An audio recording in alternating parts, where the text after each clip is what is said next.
हो चुकी है और हल्की सी करेक्शन देखने मिली है, और ये चार तरफा जो है करेक्शन देखने मिली थी एक दो स्पॉट्स को छोड़ के।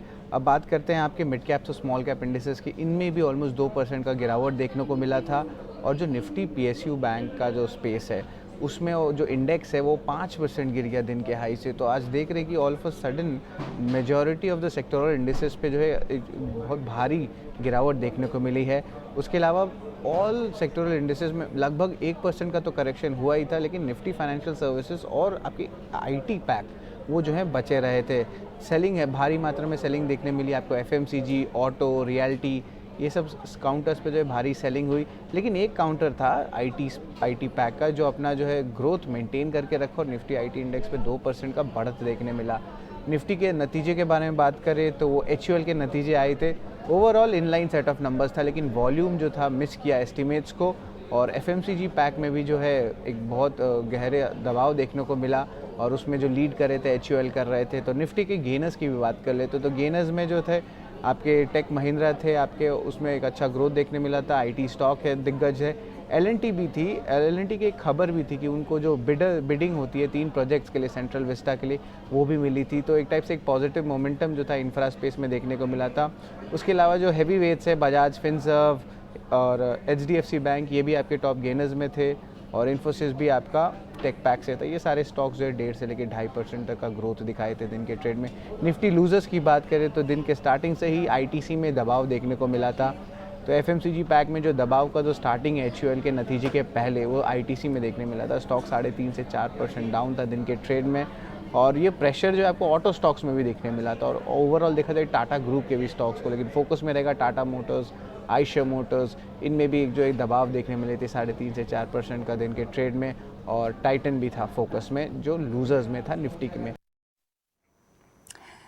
चलिए शरद के पास वापस जाएंगे और नतीजों का भी हाल लेंगे, लेकिन चलिए वक्त हो गया है आपको हमारे आज के मेहमानों से मिलाने का और कल की तैयारी शुरू करने का। हमारे साथ हैं ब्लू ओशन स्ट्रैटेजिक एडवाइजर्स के डायरेक्टर आशीष महेश्वरी, और साथ ही में हमारे साथ जुड़ रहे हैं सेंट्रम ब्रोकिंग के analyst technical and derivative research Nilesh Jain. आप दोनों का स्वागत है इस खास पेशकश में। आशीष जी, आपके पास आएंगे सबसे पहले। तो आज तो हमने तेज़ी पर ब्रेक लगते हुए देखा है, लेकिन यहाँ से क्या चाल थोड़ी सी संभलेगी कल के सत्र को देखते हुए, क्या लगता है आपको? मेरा मानना है ये जो आज हुआ, इनफैक्ट ऐसा हर महीने में जब भी 18 से 20 तारीख के आसपास डेट होती है तो हमेशा मार्केट में थोड़ा मुनाफा वसूली देखने को मिलती ही है। और उसके पीछे रीजन ये है कि जो कॉल राइटर्स होते हैं वो मुनाफा मानते हैं, या जो कॉल पुट में काम करते हैं उनके प्रीमियम की जो वैल्यू है वो कम होती है इस टाइम। तो मैं ऐसा नहीं मानता कि कोई मार्केट यहाँ से बहुत बियरिश हो जाएगा या बहुत बड़ी मुनाफा वसूली आएगी। 7 दिन के हमने एक अच्छा खासा बुल रन देखा है, और 1-2 दिन की मुनाफा वसूली बाजारों के लिए काफ़ी हेल्दी रहेगी। तो मेरी सलाह रहेगी कि बाजार में बिल्कुल निवेशित बने रहे।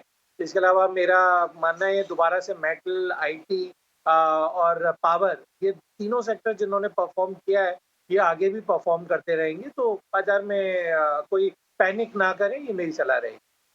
ऑलराइट नीलेश, मेजर इंडेक्सेस में आप क्या लेवल्स देखते हैं, और तमाम सेक्टर इंडेक्सेस में भी आपको किस तरह के लेवल्स उभरते हुए अब दिखाई दे रहे हैं?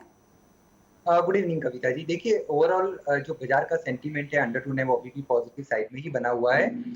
1-2 दिन की गिरावट से घबराना नहीं चाहिए, और मैं कहूंगा कि नॉट इवन 0.5% का फॉल हमने देखा है। हालांकि ब्रॉडर मार्केट्स में कुछ चुनिंदा स्टॉक्स में बहुत ही बड़ी गिरावट हमें देखने को मिली है, बट गोइंग फॉरवर्ड अभी भी जो अंडरटोन है अभी भी पॉजिटिव साइड में बना हुआ है। और जैसे कि आशीष जी ने कहा कि बिल्कुल सेक्टर स्पेसिफिक मूव है वो कंटिन्यू रहेगा। हालांकि इंडेक्स लेवल की बात करें, निफ्टी इंडेक्स में 18,600 के आसपास का एक इमीडिएट हर्डल बन चुका है। वो लेवल जैसे ही पार होगा 18,800 और 19,000 के भी लेवल हमें आने वाले समय में बहुत ही शॉर्ट टर्म में देखने को मिल सकते हैं। 18,200, 18,100 ये एक सपोर्ट जोन है। वो इसलिए है कि आप अगर 21 डीएमए का सपोर्ट देखें, वो लगभग 18,000 के आसपास अब निकल के आ रहा है। तो यहाँ पे अगर एक कंसोलिडेशन होता है तो 21 डीएमए भी ऊपर शिफ्ट होगा। तो 18,100, 18,200 का काफी स्ट्रॉन्ग सपोर्ट है। अगर यहाँ से कोई भी गिरावट होती है तो स्टॉक स्पेसिफिक, सेक्टर स्पेसिफिक खरीदारी के मौके ढूंढने चाहिए। साथ ही साथ अगर बैंक निफ्टी देखें तो वहां पे भी हमारा ये मानना है कि 40,000 का लेवल जैसे ही पार होगा 4500, 40,000, 41,000 के लेवल वहां पे भी देखने को मिल सकते हैं। आज के सेशन में इंटरेस्टिंग पार्ट ये था कि टेक के साथ आईटी शेयर्स के साथ-साथ फाइनेंशियल्स में भी एक मोमेंटम बना हुआ था। वहाँ पे हमने कोई बड़ी गिरावट नहीं देखी, तो बिल्कुल फाइनेंशियल पे ही फोकस करना चाहिए। जो दिग्गज कंपनियाँ हैं, वहीं पे फोकस करना चाहिए, वहाँ पे हमें बड़ा करेक्शन अभी नहीं दिखाई देता है। तो सेक्टर स्पेसिफिक अगर बात करें, तो फाइनेंशियल्स, उसके अंदर प्राइवेट सेक्टर बैंक और पीएसयू बैंकिंग स्पेस, ये दोनों प्रेफर्ड सेक्टर है जो अच्छे लगते हैं। साथ ही साथ मेटल में भी हमें फिर से तेजी लौटती हुई नजर आएगी। हालाँकि करेक्शन का दौर जो हमने देखा है, वो हमें ऐसा लगता है कि यहाँ पे अगर और गिरावट होती है, तो डेफिनिटली बाय एंड डिप की रणनीति अपनानी। ये फाइनेंशियल्स और मेटल्स, इनमें बारीकी से आप पर राय लेंगे, स्टॉक स्पेसिफिक राय लेंगे, लेकिन शो में आगे आज अहम नतीजे आए हैं और इन पर हम आगे चलते हुए किस तरह की रणनीति बना सकते हैं ये जानेंगे। और सबसे पहले शुरुआत करते हैं HUL के नतीजों से, जहां पर अनुमान से बेहतर नतीजे सामने आए हैं। मार्जिन और वॉल्यूम ग्रोथ देखा जाए तो ज़बरदस्त उछाल यहाँ पर दिखाई दिया है। वॉल्यूम ग्रोथ 11% का रहा है। तमाम डिटेल्स देने के लिए जुड़ते हैं सहयोगी शरद दुबे से। शरद, बताएं HUL के नतीजे क्या कहते हैं?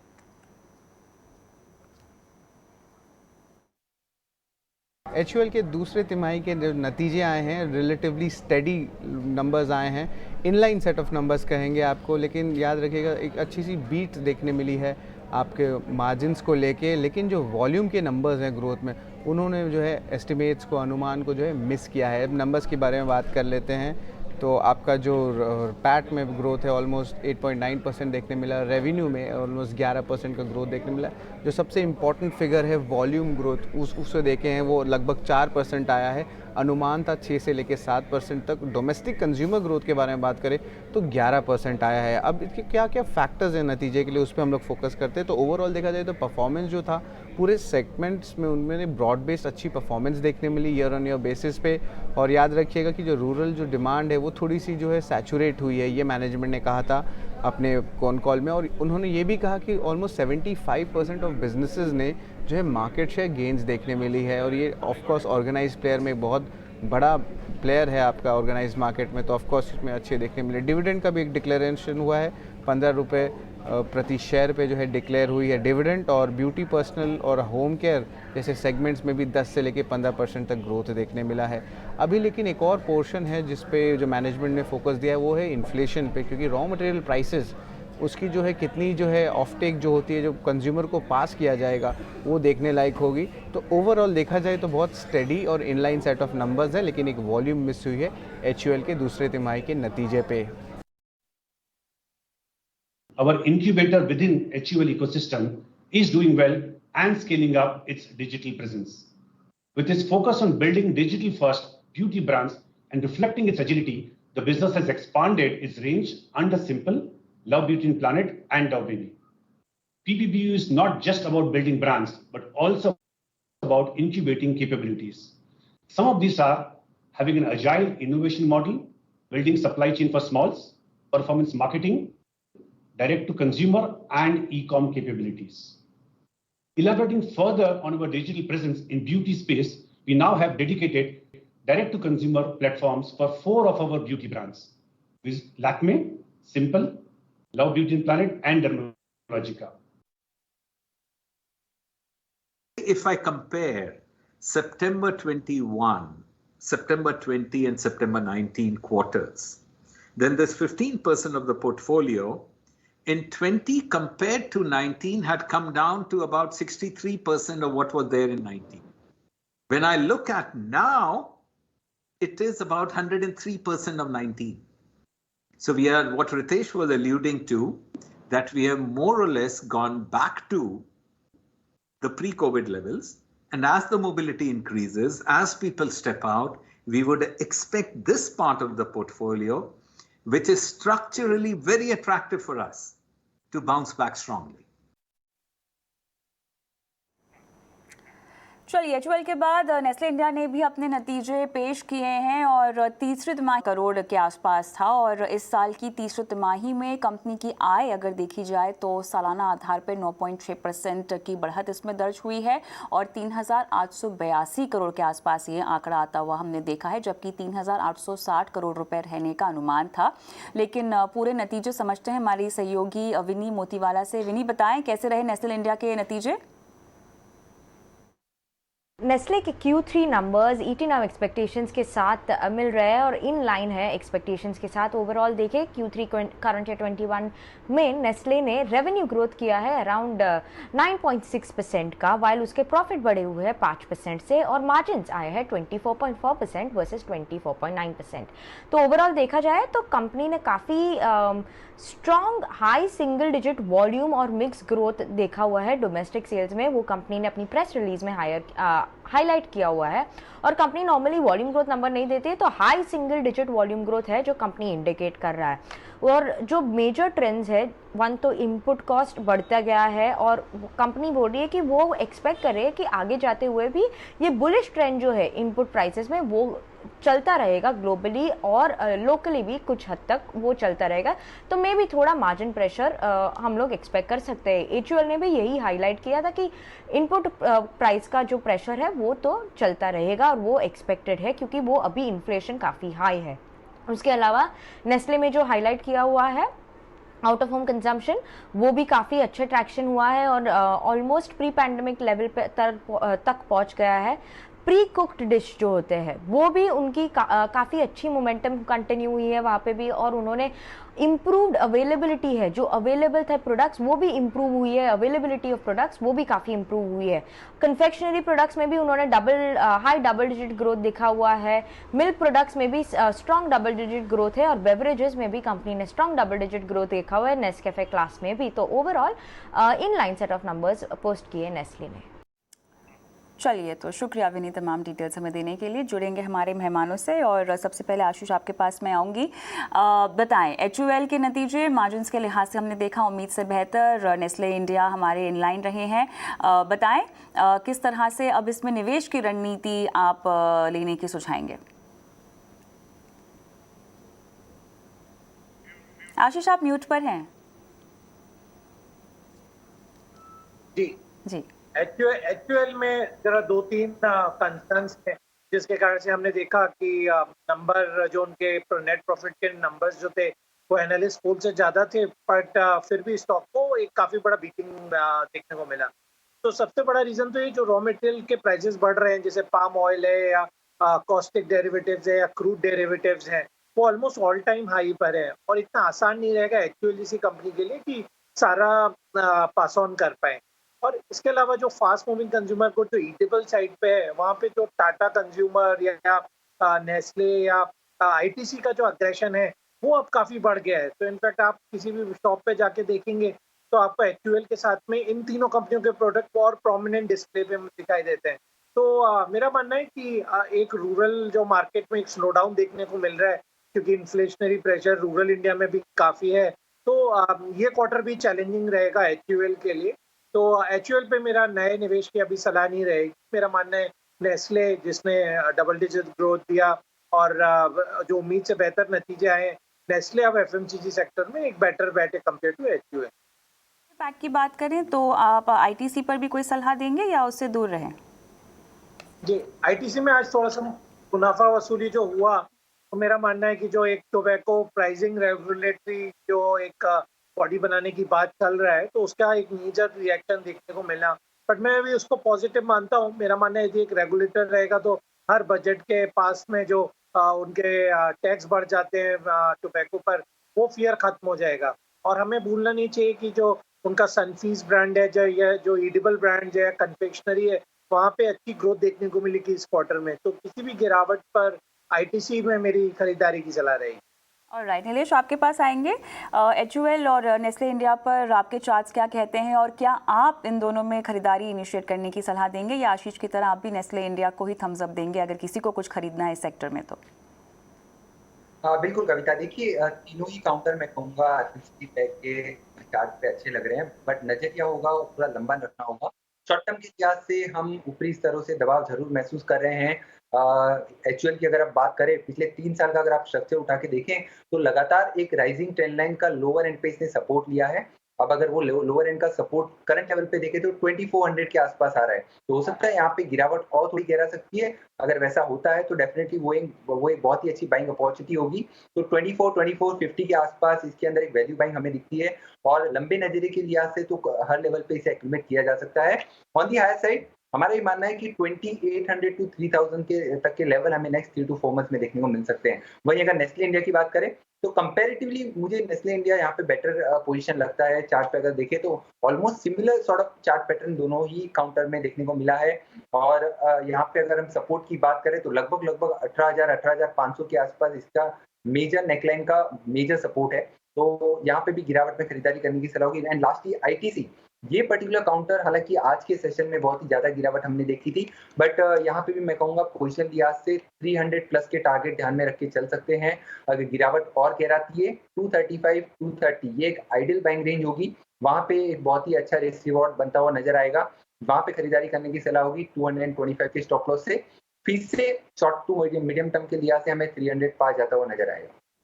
ऑलराइट, चलिए अब आगे बढ़ेंगे और झटपट जो कल अहम नतीजे आने वाले हैं उनका अनुमान क्या कहता है जानने का वक्त आ गया है। तो सबसे पहले शुरुआत करेंगे जुबिलेंट फूड की और हमारे सहयोगी शरद दुबे हमारे साथ बने हुए हैं। बताएं शरद, क्या कहता है आपका अनुमान? QSR स्पेस में FNO की स्टॉक रहेगी। जुबिलेंट फूड वर्क्स जो डोमिनोज पिज़्ज़ा के जो फ्रेंचाइजीज़ है वो ऑपरेट करती है इंडिया में और अन्य कोई देश में जो फॉरेन में हैं। तो रेवेन्यू का एक्सपेक्टेशन अनुमान है 31% और पैट उसमें तो 151% का ग्रोथ एक्सपेक्टेशन है। मार्जिन्स में थोड़ी सी प्रेशर रहेगी, ऑलमोस्ट 25.2% आएगा। आपके जो एग्री कमोडिटी कॉस्ट है, जो आपके रॉ मटेरियल के लगते हैं पिज़्ज़ा बनाने के लिए, उनमें जो है थोड़ी सी बढ़ोतरी देखने मिली है। और जो आंकड़े पे फोकस रहना चाहिए वो रहना चाहिए आपका सेम स्टोर सेल्स ग्रोथ, तो वो ऑलमोस्ट 27% का अनुमान लगा के रखा है। और सेकेंड कोविड वेव जो है वो ऑलमोस्ट कंप्लीट हो रही है, तो जो अनलॉकिंग चल रही है और हाल ही में जो अनाउंसमेंट आई थी कि आप रेस्टोरेंट्स जो हैं महाराष्ट्र में जो है रात के 10 बजे से ज़्यादा एक्सटेंड करके 11 से 12 बजे कर सकते हैं। तो अब जो है डाइनिंग इन फेवर में आने वाला था, पहले टेक अवे था, अब डाइनिंग इन आ रहा है। तो डाइनिंग इन में एक प्रीमियम भी होता है, तो मार्जिन्स पे एक पॉजिटिव इम्पैक्ट देखने मिल सकता है। और क्या डिलीवरी जो के क्या नए नए चैनल्स लाएंगे उस पे जो है मैनेजमेंट की कमेंट्री का फोकस पे बहुत इंपॉर्टेंस देखने मिलेगा।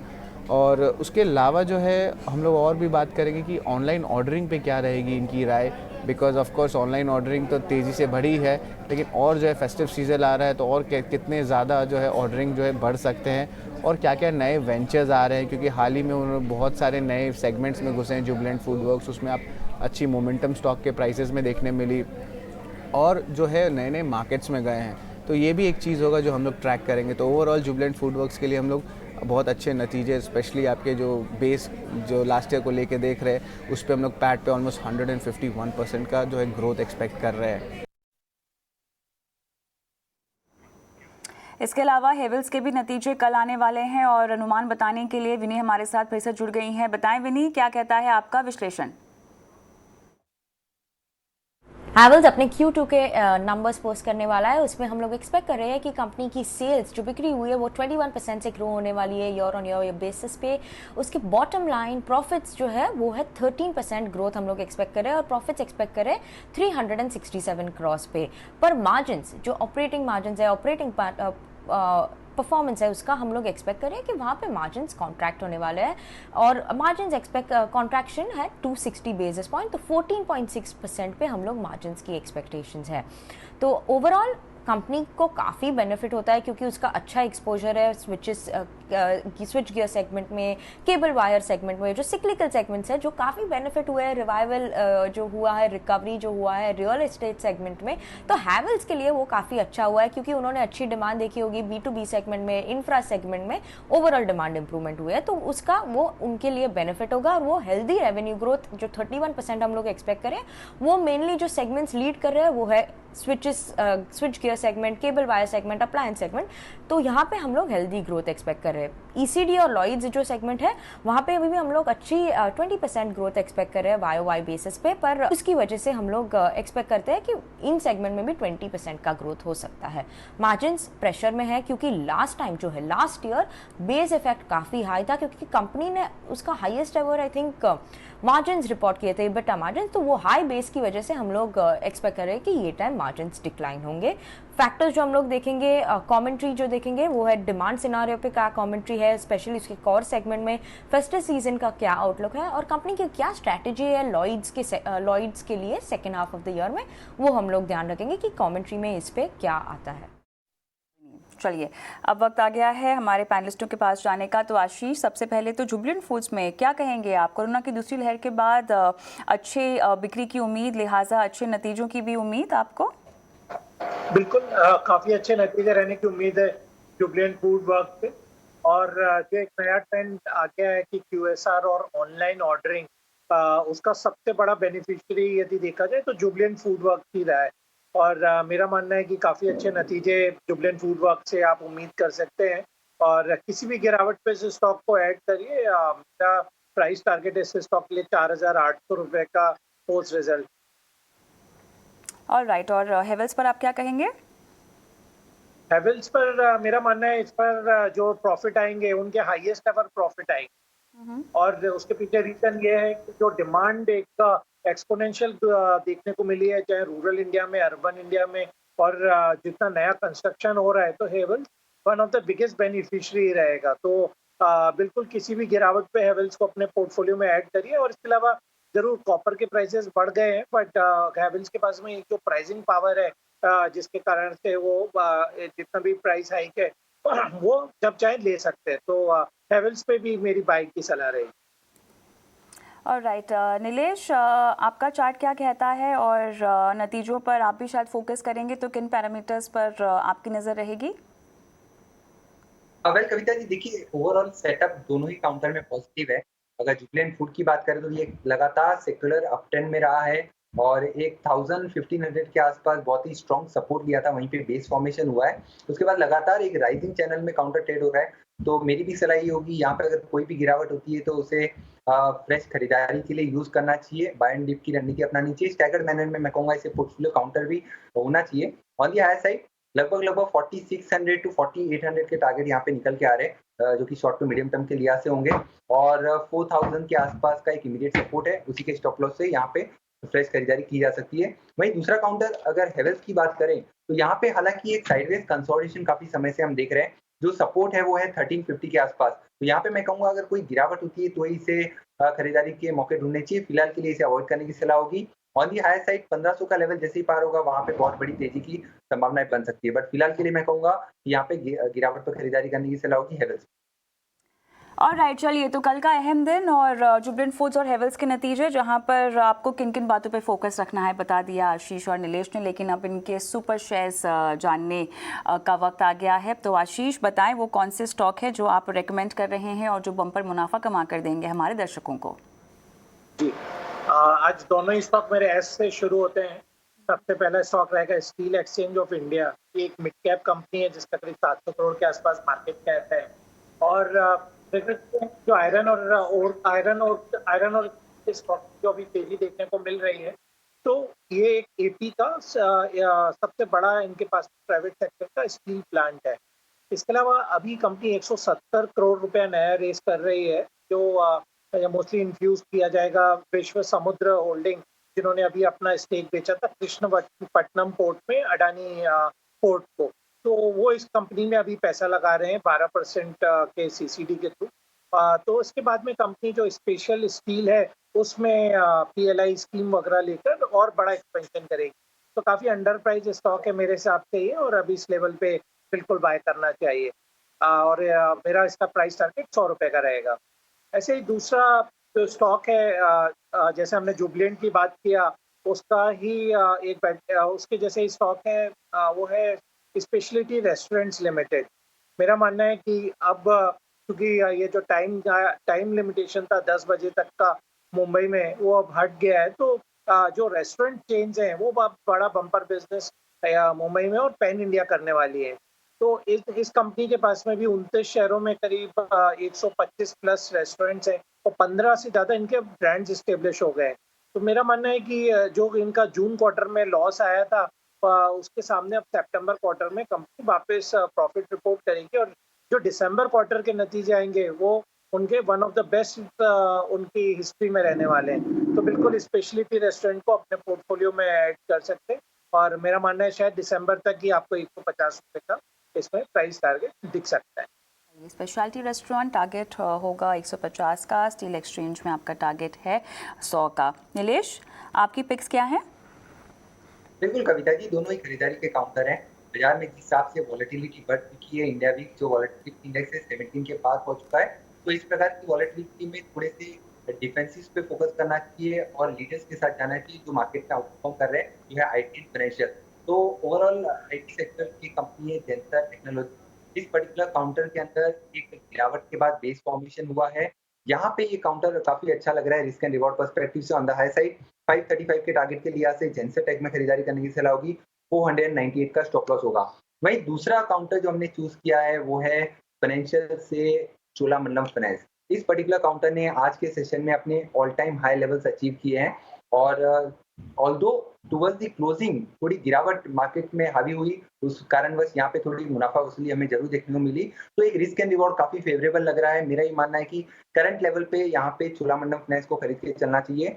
589 के स्टॉप लॉस होंगे। 645 एंड 670 ये दो टारगेट के लिहाज से चोलामंडलम फाइनेंस हमें काफी अच्छा लगता है। साथ ही साथ इसका एक सब्स्टिट्यूट अगर कोई ढूंढना चाहे तो होगा मन्नपुरम फाइनेंस। तो मन्नपुरम फाइनेंस में एक बहुत ही बेहतरीन बेस फॉर्मेशन हुआ है, राउंडिंग बॉटम फॉर्मेशन हो रहा है, तो वो भी एक प्रीफर्ड पिक हो सकती है। 200 के आसपास काउंटर ट्रेड हो रहा है, तो चोलामंडलम फाइनेंस और Manappuram finance either of them can be bought. चलिए, तो यहाँ पर आपकी भी पिक्स और सुपर शेयर्स दोनों ही गेस्टों से हमने मांग लिए हैं। बहुत बहुत शुक्रिया इसी के साथ आप दोनों का ही इस खास पेशकश में आके दर्शकों को अपनी रिकमेंडेशंस बताने के लिए। लेकिन शो ख़त्म करें उससे पहले बताएं कि कल कहाँ होगी बाजार की नज़र। मार्केट्स नॉन मार्केट्स इवेंट्स कौन कौन से अहम हैं आपको बता देते हैं। तो कल सबसे पहले भारत गैस पूंजी जुटाने पर विचार करेगी। इसके अलावा अडानी सर्विसेज भी पूंजी जुटाने पर विचार करेगी। राष्ट्र केमिकल की एक्स डिविडेंड डेट कल होगी। आपको बता दें कि अमेरिका में क्रूड ऑयल तेल के आंकड़े कल आएंगे और साथ ही गैसोलीन इन्वेंट्रीज के आंकड़े भी आएंगे जिस पर नज़र रहेगी। यूके के सीपीआई और पीपीआई के आंकड़े कल होंगे और साथ ही आपको बता दें कि यूरोपियन बाज़ारों के लिए काफ़ी अहम सीपीआई के आंकड़े कल आएंगे। भारत में अगर देखा जाए तो कल मनी सप्लाई के आंकड़े आएंगे और साथ ही कल से महाराष्ट्र में खासतौर से कॉलेजेस एक बार फिर से शुरू हो जाएंगे और पीएम मोदी कल global oil and gas sector के सीईओ से भी बातचीत करने वाले हैं। इसके अलावा पीएम मोदी कुशीनगर अंतर्राष्ट्रीय हवाई अड्डे का उद्घाटन भी करेंगे। और जहां तक लॉन्चेस की बात है तो कल नोकिया XR20 का प्री ऑर्डर जो है वो शुरू हो जाएगा। सैमसंग गैलेक्सी अनपैक्ड पार्ट 2 का इवेंट भी कल होगा। तो इन तमाम इवेंट्स पे नज़र होगी और इसी के साथ कल की तैयारी में मुझे भी इजाज़त दें। नमस्कार।